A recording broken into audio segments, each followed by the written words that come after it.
യുടെ VFT current pressure 3, setting pressure 3. അങ്ങനെ set ചെയ്തു. യൂണിയനൊക്കെ ഇട്ട് ഉള്ളത് കൊണ്ട് ഓണം പോലെ സെറ്റ് ചെയ്തു. അത് തുറക്ക്.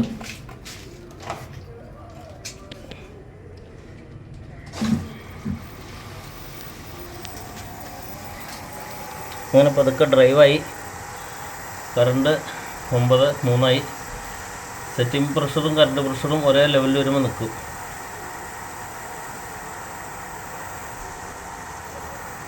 വളരെ സ്മൂത്താണ്. ഇപ്പോൾ വർക്ക് ചെയ്യുന്നുണ്ട്, പക്ഷേ അറിയാൻ പറ്റുന്നില്ല.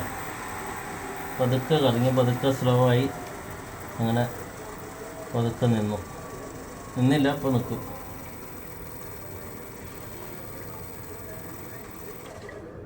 ഞാനിപ്പോഴാണ് സ്റ്റോപ്പായത്. ഇതാണ് നമ്മുടെ കാശ് മുടക്കിയാൽ സ്മൂത്തായിട്ട് വർക്ക് ചെയ്യുന്ന സാധനം.